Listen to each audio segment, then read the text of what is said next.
This very short video is just an introduction to help you think about your second embedded learning exercise, which you'll be doing over the summer with the hand-in date of 6th of August.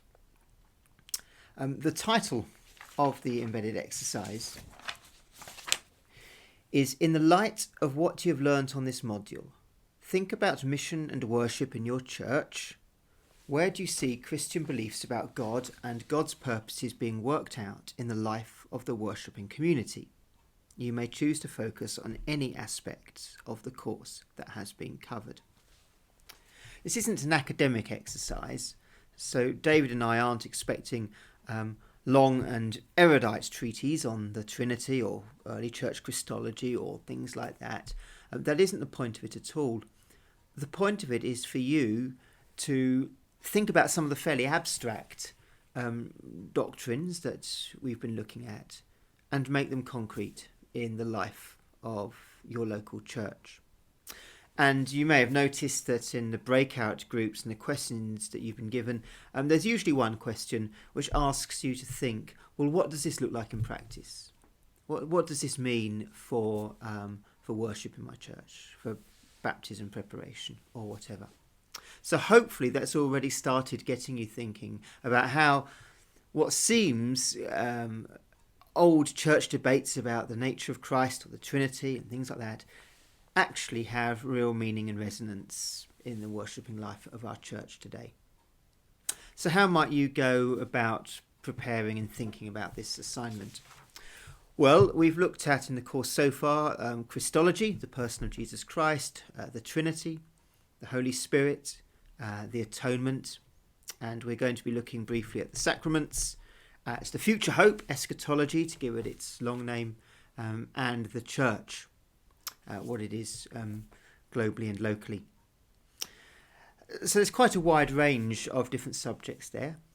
We're not expecting you to cover every single one of them, but hopefully within those subjects, there will be some things that just spark off an interest when you think about your own church.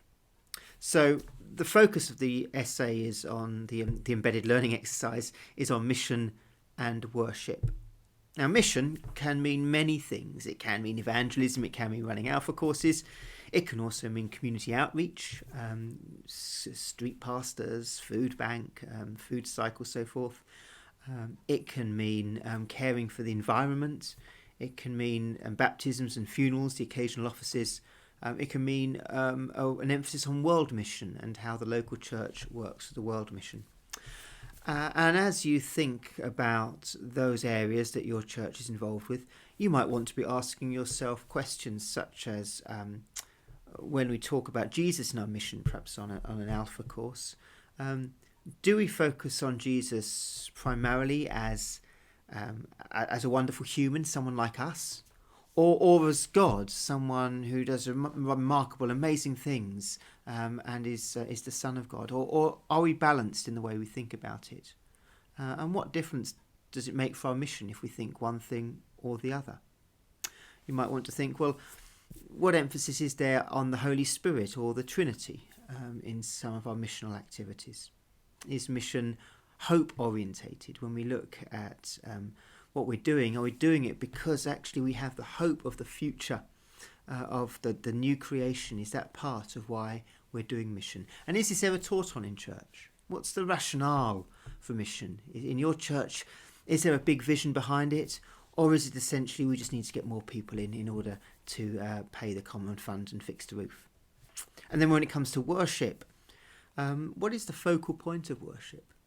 Is it just the person of Jesus? Is it fully rounded Trinitarian worship? When does the Holy Spirit get a look in? Are there particular moments when the Holy Spirit is focused on? Are there healing services? Do you go to a church where the Holy Spirit actually plays quite an important and acknowledged role? What role do the sacraments play? In your church, are they really important? Is it the high point of the service? Or do they happen not every Sunday in a slightly informal way? And what does that tell you about the sacramental life of the church? How does that fit in with our understanding of Jesus and worship and so forth?